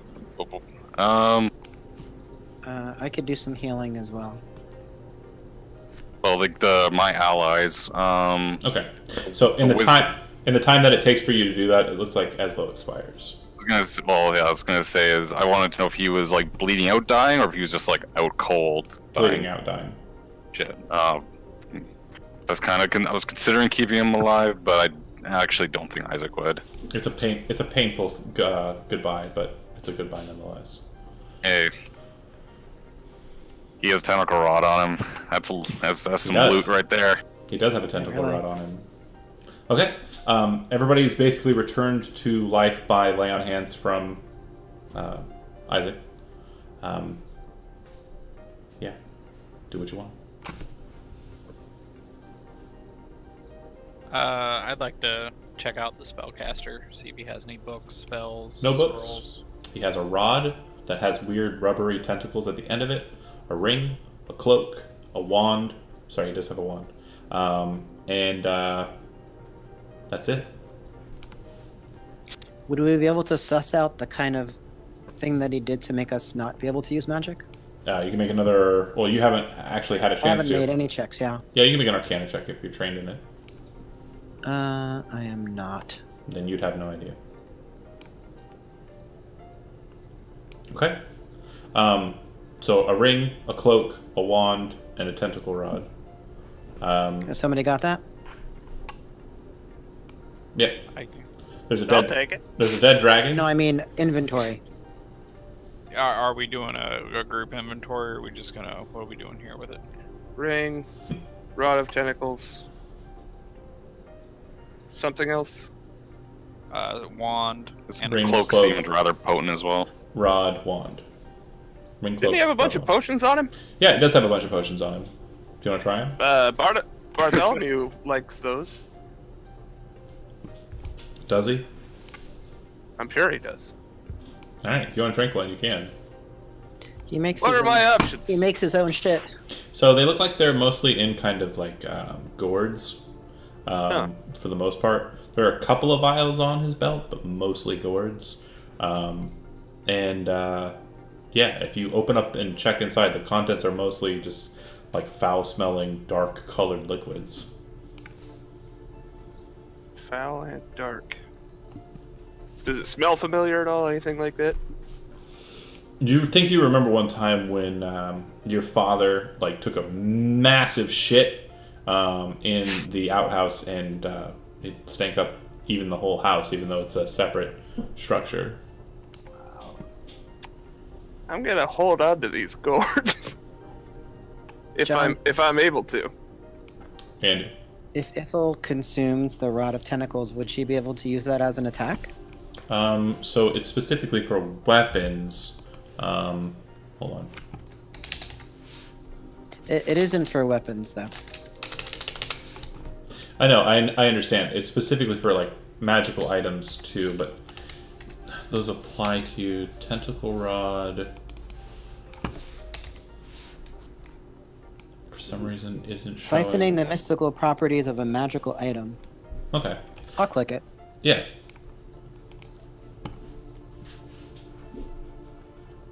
You learned how to absorb powerful arcane enchantments from powerful items. You can spend an hour siphoning off the mystical properties of a magical item. When the hour ritual is complete, the enchantment and any attunement becomes indefinitely bound to your ghostly form, leaving the item inert. You have a limit of 5 enchantments that you can hold to consume a new enchantment. Okay. And weapon enchantment you have consumed can be applied to any physical or weapon attack you make. If you're possessing a host, you can apply one of the consumed enchantments to attack. You force them. So you can't make any attacks, and the item would give you an attack. It would not give me an attack. It would be like the invoked. Oh boy, I'm confused. Yeah. Be like rubbery tentacles coming out of an ethereal form. Yeah. Be very weird.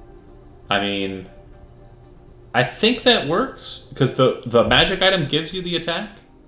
So I'm gonna let that be your call. I'm not that sure what to make of it. Yeah, I'll probably try and send something to like Matt Mercer on the internets, because he built the class and see what he thinks about it. But I think that's fine. If you take over the tentacle rod, you would have tentacle attacks. That would be super awesome.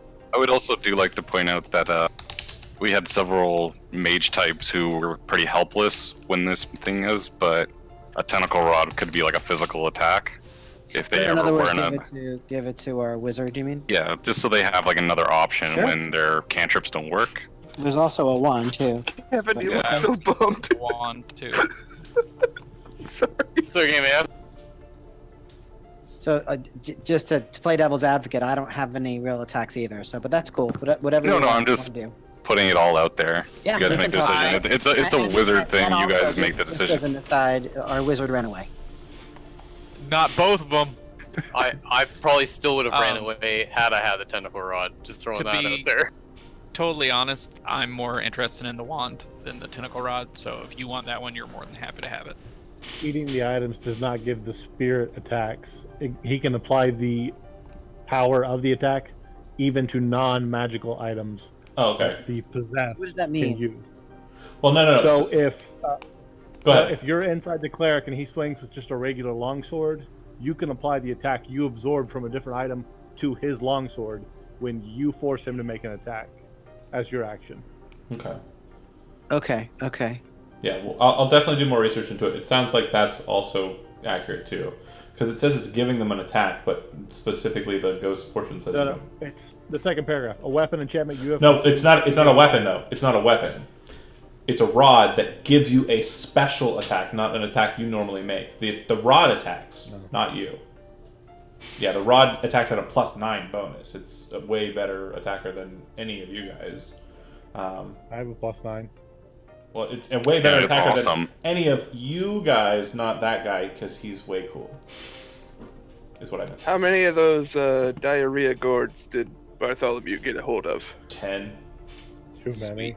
And Poop. probably about 7 vials of off-colored liquids.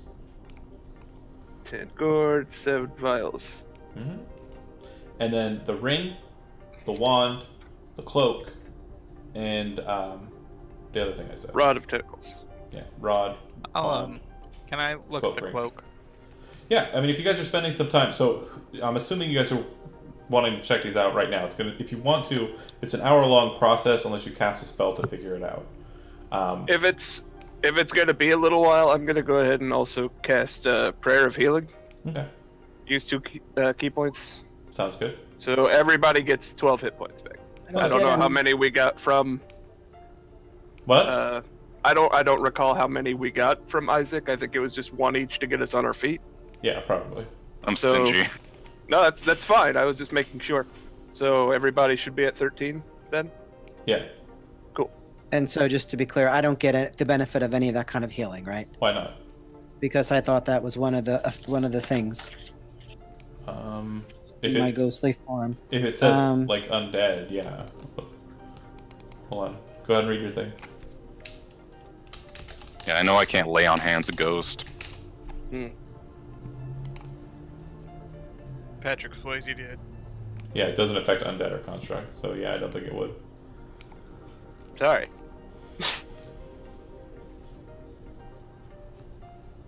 It doesn't say. Does it change? My spell actually says does not work on undead. Yeah, and your type is changed by that ability, right, Andy? You are technically undead, so it won't heal you. Yep. Okay. Yeah. So I'm going to go from left to right and just ask in the aftermath what your main focus is. If it's identifying an item, if it's looking around the area, checking one of the corpses, etc., etc. I've already answered this question for Zach, which was you're gathering up all the potions and getting them onto your person, figuring out that. Andy, are you... Yes, I'm gonna say to the others, don't panic. I'm gonna try something really weird, and then I'm gonna try to possess the dead body of the dragon. Okay. Go ahead and click your possession ability real quick.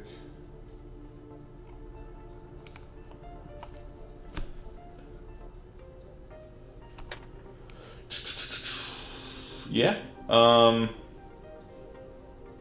The body starts to move.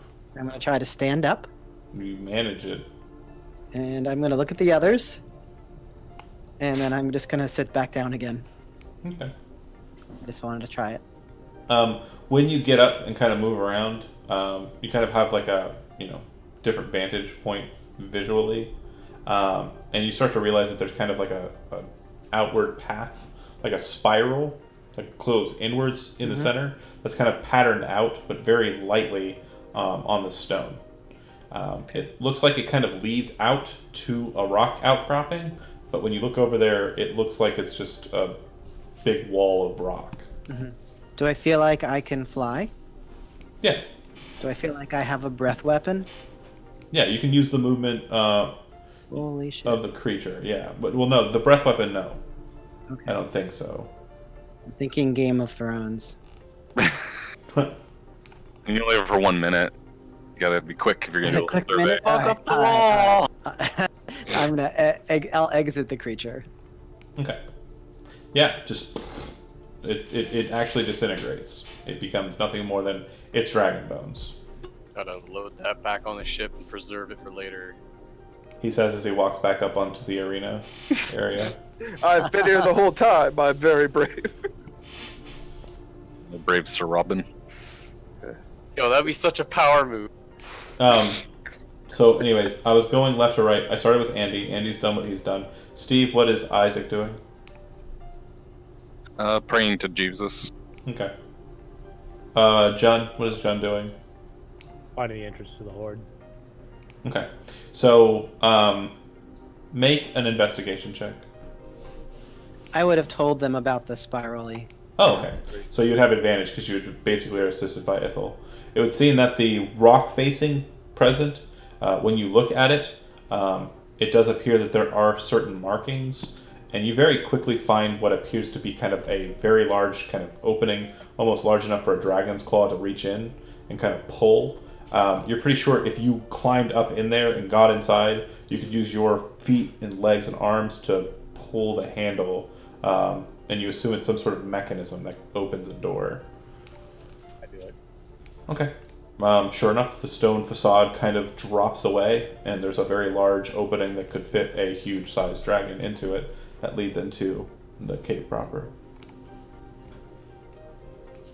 I go there. Okay. Are you going by yourself? Without anybody? Just sneaking in? Okay. Alright, we'll talk about what happens there in a bit. I already did Zach. No. Huh? Oh, stealth, I see it. Okay. Kevin, what are you doing? I would have, I guess, brought the ship around and landed back on the platform once I can visibly see that the danger has subsided, so that I'm back with the group. Yeah, I mentioned you returned, and now the landing Yeah. ship is there instead of where it was. And you walk over and see that there's a large amount of dragon bones that are present. Yeah, I'd be looking for whatever the magical item we were here to get would be. It doesn't appear to be up here. Well, then I guess I'm looking for it. I'm on the You trail. see a big door open up and John enter into it, and then he vanishes into the shadows. So you are searching around. And then, Chody, what's Fonzie doing? He's gonna be trying to identify the items. Okay. I do have identify if I need to cast it, so I can do it quicker. Sure, taking some time at that. Okay, so praying, figuring stuff out, etc., etc. All right, we'll go ahead and cut to the interesting parts. About an hour later, Fonzie, you identify the items. It's a cloak of protection, a ring of protection, a wand of fireballs, and a tentacle rod. John, That's good. That's good. Ooh. when you get down there, you find a shit ton of coin. A lot of coin. So much coin. A big pile of coin. It seems like the chamber is very cold, though. And it appears that the entirety of the coin is laid out on a very large slab of ice. In looking at it, the ice seems to be semi-transparent, and underneath the ice there appears to be water. Like the entire room is actually cone-shaped, and the bottom has basically been filled up to the level of the entrance and frozen at the top. I poke at the ice with my sword. Doesn't crack or anything. It seems very thick. Looking at it, I mean, again, trying Safe to walk on. It looks safe to walk on. But what I was meaning to say, like, you can see through it, but even still, you can kind of determine how thick it is, and you're pretty sure it's a good 5 feet in thickness.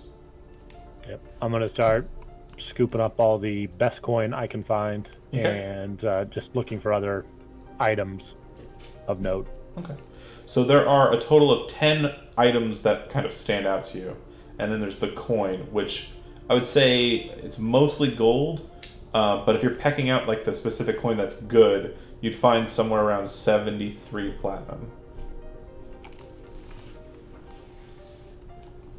10 items of note. Hold on a second. We'll go ahead and lead off with the most important one.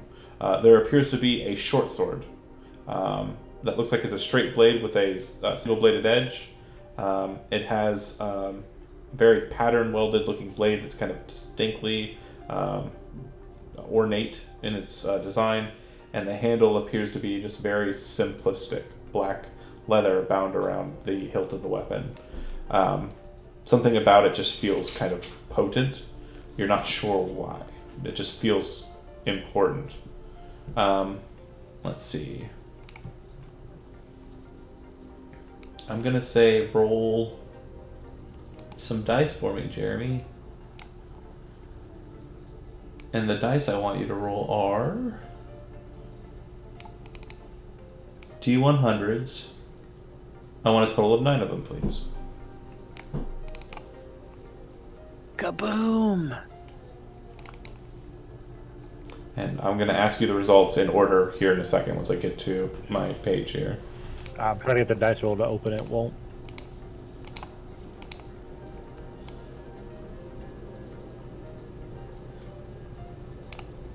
Okay. Just let me know when you're ready.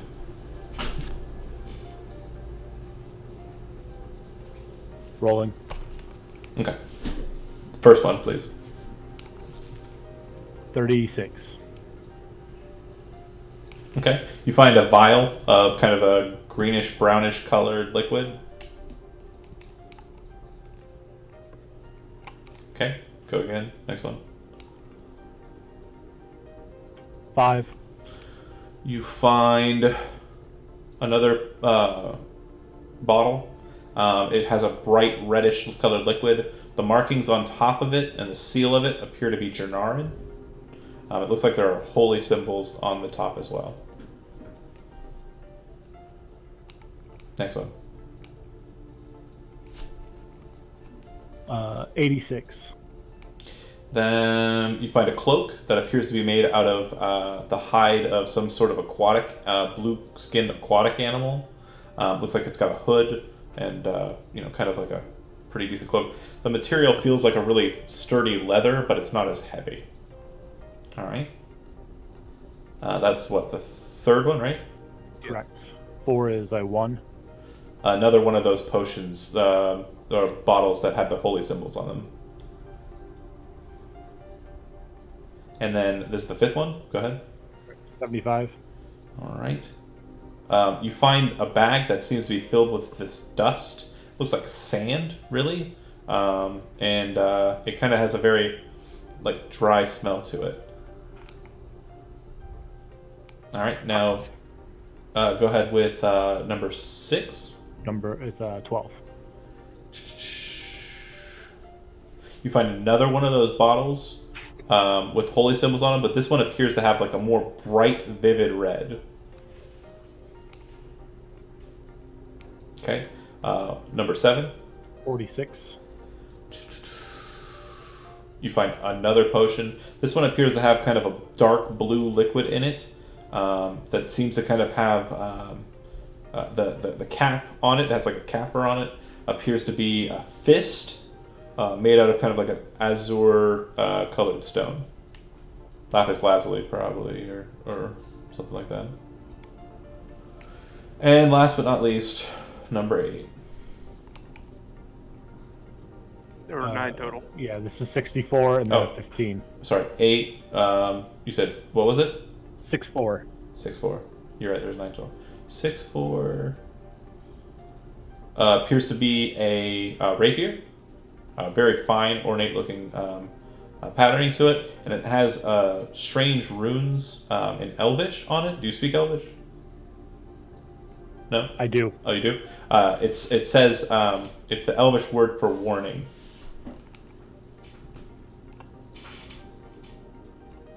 And what was the last roll? 15. That would be on this chart. A suit of breastplate armor that appears to be made out of adamantine.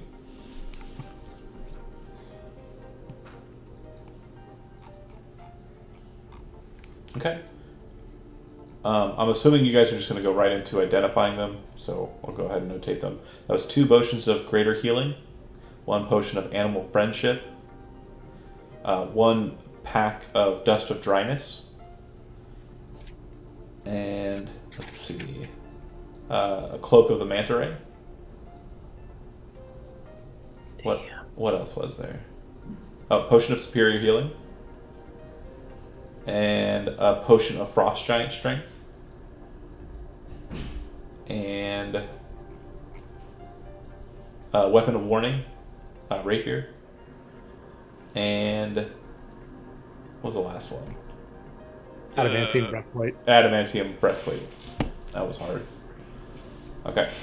Did I miss any of them? No, I think that's all. Okay, cool. That's the item stuff that you found. I don't think... Do you have a bag of holding on your person? No, I'll just be dragging it all out. I'm gonna Okay. pick a number of gold to apply. Once I get back to the top, I'll drop the breastplate, and I'm assuming the short sword's what's important. Yeah. The short sword does I chuck appear it to over. be very important. When it is identified, it's kind of not really granting anything knowledge-wise. It seems a stronger spell needs to be cast upon it to identify its properties. Yeah, the breastplate and the short sword I chuck on the ground in front of everybody else and keep the rest. Okay. I'm just gonna ask Fonzie if I can have the ring of protection. Yeah, no, he's not gonna fight for anything. The only thing he would really want is honestly gonna be the wand, and so everything else he's like, hey, no, have. I don't mind. What's on the ring? Is it just like a jeweled ring, or is it plain? It appears to be kind of a etched marking on it. Some strange rune. It appears to be kind of infernal looking. Oh, gross. Whatever. There's a cloak. Do you want the cloak? I'm already wearing a cloak of protection. Oh, Jesus. Or I can put one on the front, one on the back, and it'll look like I'm wearing a poncho. Nice. Poncho protection gives +2. Good, bad, the ugly. Well, if it's okay, I'll take the second cloak if you're cool with wearing that infernal ring. Yeah, I'm fine with it.